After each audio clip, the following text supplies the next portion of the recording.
Won't you listen to reason?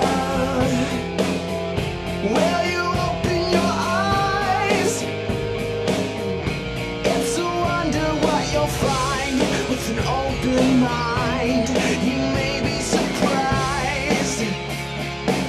Yeah. Okay, so let's see. Who's next? Kevin's waiting. Kevin in Orlando, and that's line 2. Kevin. Hello? Hey, you're on. Hey, how's it going, guys? Great show. I'm an atheist myself, and I have a quick question I wanted to ask you guys.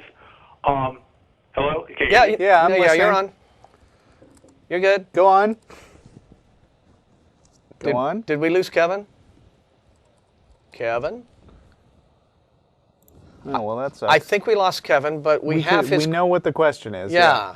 You called us to ask about this supposed recent... How many does it make this time now? Noah's Ark has now been discovered something like 36 times. I don't know. There was an incident in Turkey where there was an actual. I mean, this was like decades ago, but there was a guy who was an actual deliberate fraud. He got this wood, and then he like boiled it or something to make it look old, and then he took it to some organization that looks up. That tries to justify these Christian stories. Sure. And then, even after he said it was a hoax, they didn't say anything. Right. I mean, they wouldn't let scientists examine it. Now, this time around,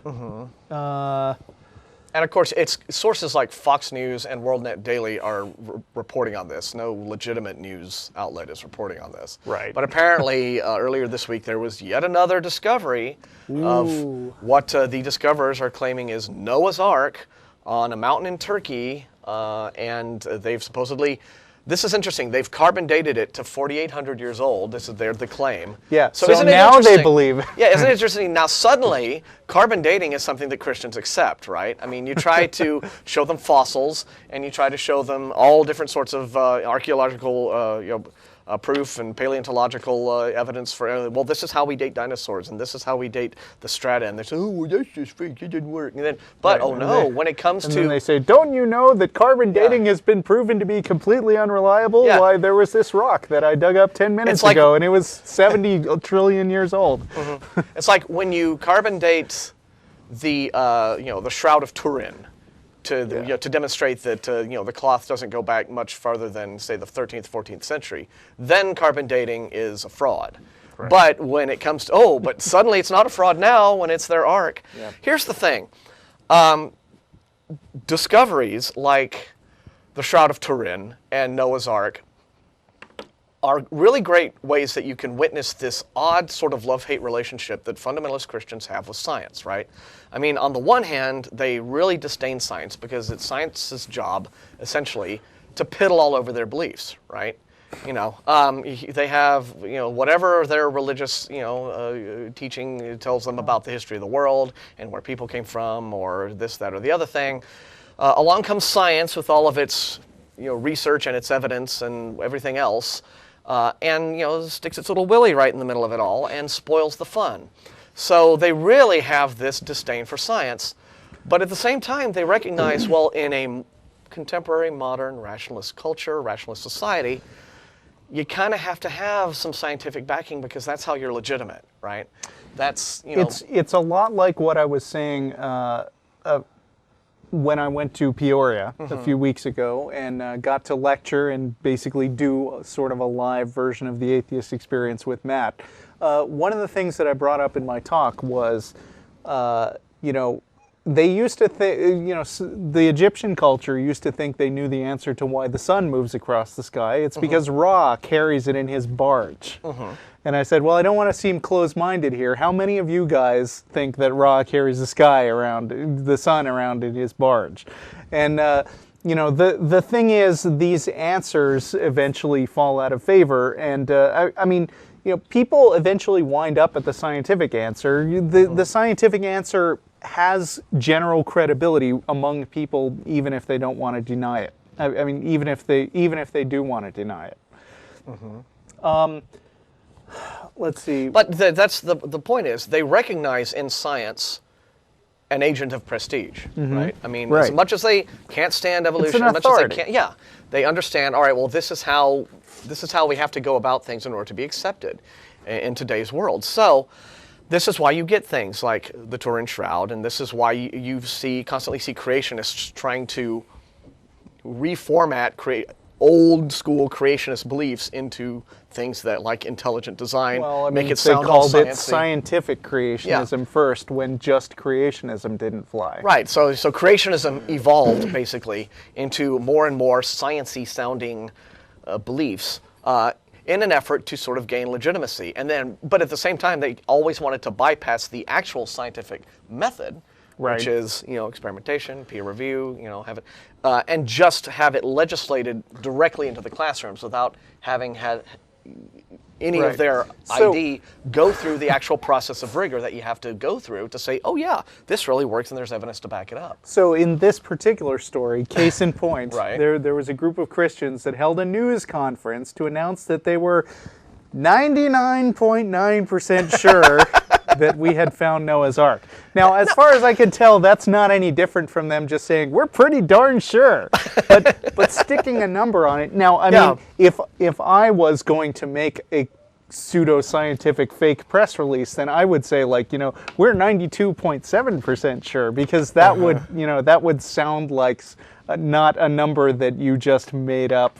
Yeah, or you sound like you spent a little more time making it up, thinking about it to make it up than. Right, but they're 99.9% sure, Okay. which is pretty darn sure. But I mean, So what about this finding faith makes means them- that you could be 99.9% sure about everything, because if it was wrong, then God would have led you astray, and that's not possible. Yeah, well, there's a 99.9% chance of that. So what was the evidence that what makes them was the think it's evidence? Let's see. 99.9% likely that this is Noah's That's a good big question. boat? I wish I were more up on this story, because Was there I think the fossilized main thing Triceratops wa- poo? What? I see. Maybe of course, this is Having a hard Fox time News finding that that, I'm yeah. coming from. Okay, so it's not actually a news article. Yeah, but I see that Dr. John Morris, who I believe is the spawn of Henry Morris, who Okay. made up the term scientific creationism, is the lead archaeologist Oh. at the Institute for Creation Research. Yeah, that's the one. Oh, no, wait. What's he and say? John Morris says, I'm leaning towards that the Chinese people have been deceived. Oh, so he's Oh, the boy. 0.1. He's taking the 0.1 side that this might not be the thing. Is that what he's saying? Yeah. You have this okay. actual ICR guy saying that this might not really.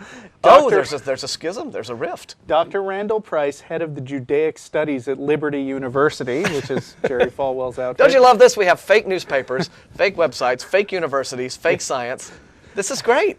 And it's reported as No if wonder it they were like news. fake hair and fake boobs. And I mean, it's just wonderful. Has And been a cohort of the Noah's Ark Ministries international team until 2 years ago. He pulled out of the project, sensing they were being taken advantage of by Kurdish guides who have turned ark searching into a cottage industry. that is just, I mean, they can see them coming from a mile away. Oh So- boy, here comes some more of those white American Christians. Cha-ching, right? Yeah. So Quick, go get the wood bits. So Go Randall get Price, who was in this thing up until 2 years ago, by the way, this is a more recent story than the big press release. This, Oh, okay. I just looked up the last thing I could find.